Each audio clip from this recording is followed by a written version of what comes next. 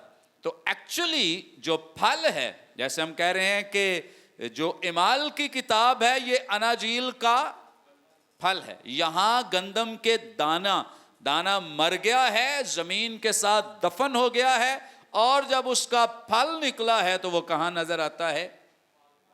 اعمال کی کتاب میں. سو اناجیل میں یہ ایک بڑا کام ہوا ہے کہ خداوند یسوع مسیح نے بیج بویا ہے یا بیج کی طرح اپنے آپ کو پیش کیا ہے، پھر وہ زمین میں دفن ہو گئے ہیں، اور جب مردوں میں سے جی اٹھے ہیں تو اس کے فوراً بعد جو اس کا ثمر ہے، اس کا پھل ہے، اس کا ریزلٹ ہے، وہ کہاں نظر آتا ہے؟ اعمال کی کتاب میں. کہاں نظر آتا ہے؟ اعمال کی. سو آپ نے اگر دیکھنا ہے کہ مسیح کی جو خدمت ہے اس کا ثمر کیا ہے، اس کا پھل کیا ہے، اس کا ریزلٹ کیا ہے، اس نے دنیا میں کیسی دھوم مچا دی تھی، کیسی آگ لگا دی تھی، تو اس کے جو ایویڈنسز ہیں آپ کو کہاں سے ملیں گے؟ اعمال کی کتاب میں سے. اعمال کی کتاب ہی میں ہم پڑھتے ہیں کہ جب یہ خداوند یسوع مسیح کے رسول، اس کے شاگرد جو تھے، خاص طور پہ مقدس پالوس کے تعلق سے مختلف علاقوں میں جاتے تو لوگ کہتے تھے وہ آگے جنہوں نے جہان کو کیا کر دیا ہے؟ باغی کر دیا ہے. یہ یہاں بھی آ گئے ہیں لوگوں کو باغی کرنے، یعنی بغاوت پر اکسانے. ان کے لیے تو یہ کیا ہے؟ بغاوت ہی ہے نا، کہ یہ یہودیوں کے خلاف ہیں، یہ رومیوں کے خلاف ہیں، یہ ان کے خلاف ہیں. تو کہتے ہیں کہ یہ کیا ہیں؟ بغاوت کرتے ہیں. سو ان کو لوگ اپنے گھروں میں نہیں آنے دیتے، اپنے علاقوں میں نہیں آنے دیتے، اس غرض سے کہ یہ کیا کر دیتے ہیں؟ لوگوں کو باغی کر دیتے ہیں. سو آپ نے اگر دیکھنا ہے جو مسیح کی خدمت کا ثمر ہے وہ کہاں پہ ملے گا؟ اعمال کی کتاب. اس لیے اعمال کی کتاب جو ہے یہ پڑھنا، سمجھنا، سیکھنا بہت ضروری ہے. آمین. اوکے. یہ کوئی نیا کلام نہیں ہے اعمال کی کتاب. یہ جو اعمال کی کتاب ہے یہ اناجیل ہی کا تسلسل ہے. یہ اناجیل ہی کا کیا ہے؟ تسلسل ہے. مطلب جو کچھ اناجیل میں کہا جا رہا ہے آگے چل کے کوئی ڈاکٹرائن بدل نہیں گئی ہے، کوئی تھیولوجی بدل نہیں گئی ہے، بلکہ وہی تسلسل ہے، وہی سیم گفتگو جو ہے وہ کی جا رہی ہے. خداوند یسوع مسیح نے اپنا خون بہا کر کلیسیا کی قیمت چکائی، اور اعمال کی کتاب میں کلیسیا وجود میں آ گئی ہے. جس کے لیے قیمت چکائی گئی، آج وہ کلیسیا نظر آ رہی ہے، ایگزسٹ کر رہی ہے. کس کی بدولت؟ خون بہایا گیا، اور اس کی بدولت اعمال کی کتاب میں کلیسیا جو ہے وہ ایگزسٹ کر رہی ہے. اوکے. نمبر 5 ہی ہے نا، 1 2 3 4. ہاں، نمبر 4. اناجیل میں خداوند یسوع مسیح نے پیشگوئی کی کہ میں اپنی کلیسیا بناؤں گا. کیا کہا؟ میں اپنی کلیسیا بناؤں گا. اور یہ حوالہ بھی آپ لکھ سکتے ہیں، مقدس متی رسول کی معرفت لکھی گئی انجیل، اس کا 16واں باب، اس کی 18ویں آیت میں یہ حوالہ آپ کو مل جائے گا. خداوند یسوع مسیح کہتے ہیں کہ میں اپنی کلیسیا بناؤں گا، جبکہ اعمال کی کتاب میں اس پیشگوئی کی تکمیل نظر آتی ہے. وہاں پیشگوئی کی گئی ہے. اوکے. کچھ لوگ اس لفظ کو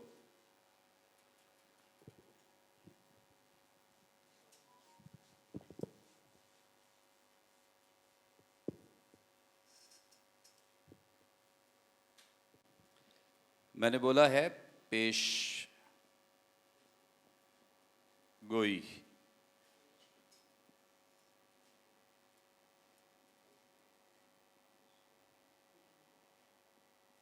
پیشن گوئی ایک اور بھی ہے.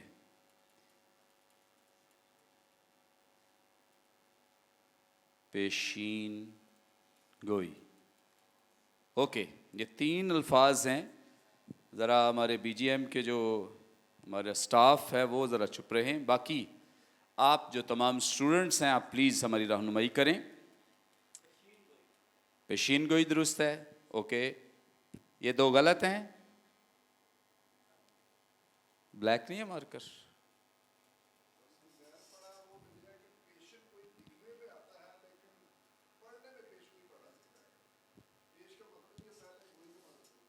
آپ کے خیال میں کون سا درست ہے؟ اچھا, یہ والی, یہ ٹھیک ہے. اور لکھنے میں یہ آئے گا. اور کوئی؟ ہاں جی,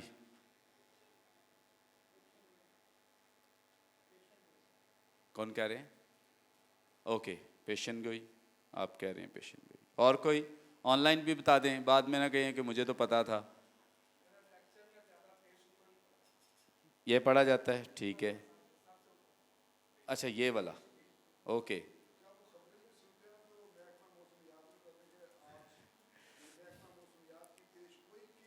ہاں ٹھیک. آن لائن کے جواب آ رہے ہیں؟ اوکے. اچھا, یاد رکھیں یہ تین لفظ دراصل ایک ہی لفظ ہے. یہ اس کی بگڑی ہوئی شکل ہے, پیشن گوئی. دراصل پیشن گوئی کوئی لفظ نہیں ہے. یہ اس کو کہتے ہیں غلط العام, کہ یہ ایسا غلط ہے جو عام ہو گیا ہے. اور اب بہت سارے لوگوں کو یہ لگتا ہے کہ یہ کیا ہے, درست ہے, کیونکہ یہ غلط العام. کچھ الفاظ ایسے ہیں جو غلط العام ہو چکے ہیں, ان کو اب آپ درست طریقے سے بیان کریں تو آپ غلط لگیں گے, لفظ ٹھیک لگیں گے. کیا خیال ہے؟ وہ کہیں گے کہ نہیں لفظ ٹھیک ہے, بندہ غلط ہے.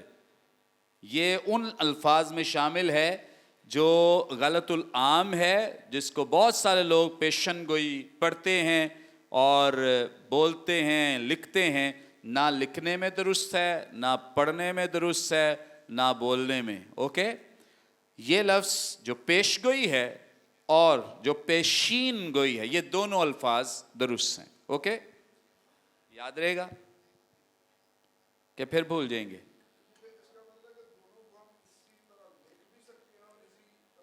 بول بھی سکتے ہیں. ویری گڈ, ٹھیک ہے جی.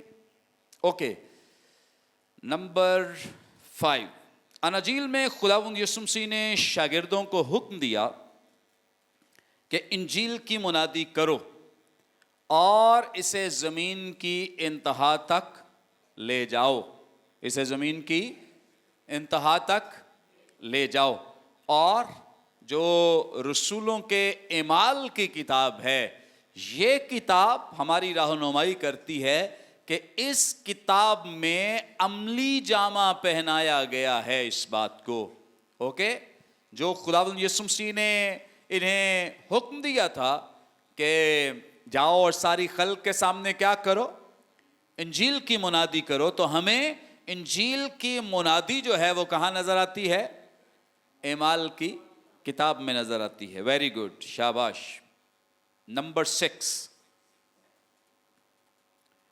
رسولوں کے اعمال